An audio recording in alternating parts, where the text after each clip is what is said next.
All right, thank you so much, Lynn. 6:48 this morning. Tomorrow, non-essential businesses like retail stores and hair salons in Kansas City, Missouri can reopen their doors for the first time in weeks. Workers must wear masks and maintain social distancing. On May 15th, next week, the rest of the city will open under the 10-10-10 rule announced last week that limits the number of people on site to 10% total capacity, or 10 people, whichever number is larger. And businesses who serve anyone for longer than 10 minutes should record the contact information for those people. That's that third 10 in the 10-10-10, that 10-minute time frame. This morning, we're glad to be joined live by Kansas City Mayor Quinton Lucas to talk about that 10-10-10 plan and the plan to reopen next week. Mayor, we appreciate your time this morning. We're curious how you chose and how the city chose which businesses got that soft reopening for tomorrow and which ones have to wait until next week. That's the question a lot of people are saying. What's the difference between this one and that one? The rule of thumb you could use is what is a low traffic business versus those that are high traffic for the public. Offices, for example, are businesses where you see in a lot of situations that there aren't going to be many people from the public that are coming in that are actually trying to do things that interact closely with people. Whereas your high traffic areas, your restaurants, your gyms, community centers remain closed. Those are the ones where we see that there is lots of public interaction. There is lots of, for better or worse, kind of touching at a gym, similar equipment, or in a restaurant, right? You have a waiter or a server that actually is often being the one that's exchanging plates and a number of things. So we thought that public health advice would allow us to say, all right, how can we look to those areas where there aren't that many in a venue at a time versus those where there are going to be. And that's how you get that difference between tomorrow the 6th and those that are later for the 15th. Mayor, when you talk about salons, that's something where it might be low traffic, but obviously close personal contact is included, and you really can't wear a mask if you're the client getting your haircut. What do you say to people who are concerned that it might be too soon for salons to be reopening? A few things. First of all, I take a view that is perhaps somewhat different than the picture you might have seen of the governor of Missouri yesterday without a mask. I don't think that one should actually be going out to businesses before they're comfortable. I don't really tend to go to barbershops a lot myself, but I don't think I would if I needed to, at least not tomorrow, probably not this week. What we said and recognized was that probably the furthest guidance that we will get between now and the 15th, now and the end of the month, with barbershops and salons was that the provider should wear a mask and gloves, and to the fullest extent possible, the person receiving the services should wear gloves at least, and a mask to the extent possible. That also will include your manicurist, your pedicurists, that sort of thing. Where yesterday, I think it was a little frustrating. I think here on Channel 41, that some of the places that had opened in our viewing area had folks sitting very close to each other without those sorts of things. I get the concern that there may be public safety spread, but I think if we have everyone who's wearing protective equipment, if we make sure that there is that appointment registry that's kept in case of an outbreak, and frankly, we're continuing to make sure that they have to abide by the 10-10-10 rule as well, which is that you can't have 10 people just waiting in the salon and hanging out. In fact, I prefer you have no people waiting in the salon and hanging out. Then that at least addresses the concerns, and as a public health matter, is the fullest protection we were likely to give between now and June or July. Let's talk about those appointment registry records and businesses with folks who are going to be there for longer than 10 minutes, taking records of the names and contact information. First of all, we've heard a lot of people worried. Is this required or strongly suggested that businesses and churches, et cetera, keep these records? So it's strongly suggested.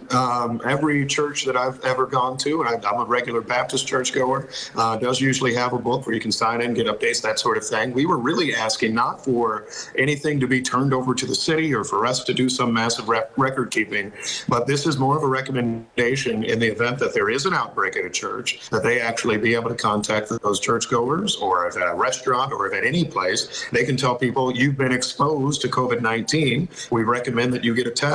I mean, the way that this initially spread, and I think we're all kind of forgetting sometimes, 6 weeks ago, lots of people were walking around not knowing where they were exposed. And I think I would personally like to know if at City Hall, for example, there was somebody who had COVID, and then I'm walking around touching door handles, anything like that, and maybe I've been exposed. I mean, that's the sort of thing we're looking at. I know we're concerned about Big Brother elements. That's why it's not a mandatory requirement, but we do recommend that every business, every establishment establishment, every custodian of some records, be able to let people know that they've been exposed. I think that is only fair to your customers and patrons, and I think any patrons are entitled to ask if they'll be let know if there was an exposure at their business.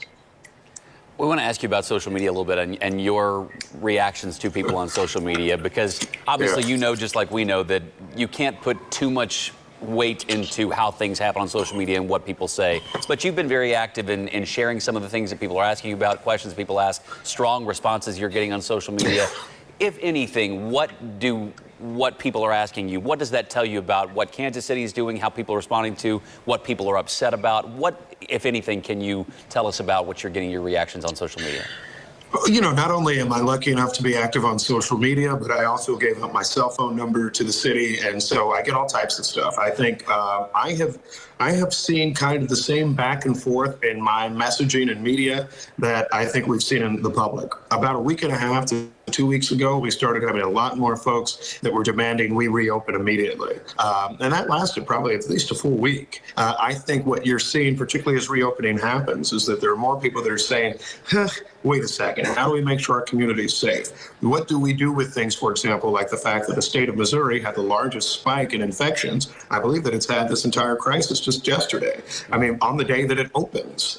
That's the sort of thing that I continue to hear. And what you catch from all of that is more that the public continues to be concerned. You know, I was quoted saying the other day that, you know, everybody certainly wants things to go back to normal, but nobody wants to die or have their relatives pass. And so we're all kind of trying to understand this new normal, and I think my media reflects that with people on both extremes, right? I mean, there are people that are yelling at me for all types of things all the time. On one end, that they want everything reopened yesterday, and then there are others who say that, Lucas, you're crazy, we should be closed until June. And frankly, I'm more in the latter camp myself, but I also understand that we don't live on an island, and we're going to try to do what we can to keep our communities safe while responsibly reopening. And I think Kansas City, Missouri has been a leader in that. Mayor, we just have a little bit of time left, and quickly, do you have a good idea yet of how much sales tax revenue the city might have lost during this shutdown period? You know, we understand that we have lost in the tens of millions of dollars of revenues. And if you think about it, right, some of Kansas City's most cherished institutions are actually supported by revenues that have declined precipitously. For example, the Sprint Center is built and its bonds are paid for by rental car sales taxes. Ain't nobody renting cars right now in Kansas City. And so we'll have to use the general fund to make those bond obligations. There are a number that have been hit, and we'll have a lot of work to do to try to, in some way, fix the wreckage. Mr. Mayor, before we let you go, just quickly, are you going to do anything tomorrow with the soft reopening? We know you're more in the June camp. Are you going to head out and do anything tomorrow?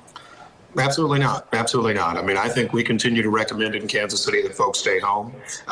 You know, I come to City Hall because I know there are city workers, particularly those who are picking up the trash, or health workers who come in, but otherwise I do not plan to go anywhere, and I'm certainly not sitting down at a venue yet. I think a lot of businesses in Kansas City will not open tomorrow because they recognize that we want to make sure the public feels safe, and they want to make sure their customers and patrons are safe, and so no, I won't be out tomorrow. All right, Kansas City Mayor Quinton Lucas joining us live this morning. Mayor Lucas, as always, we appreciate your time. Thank you very much.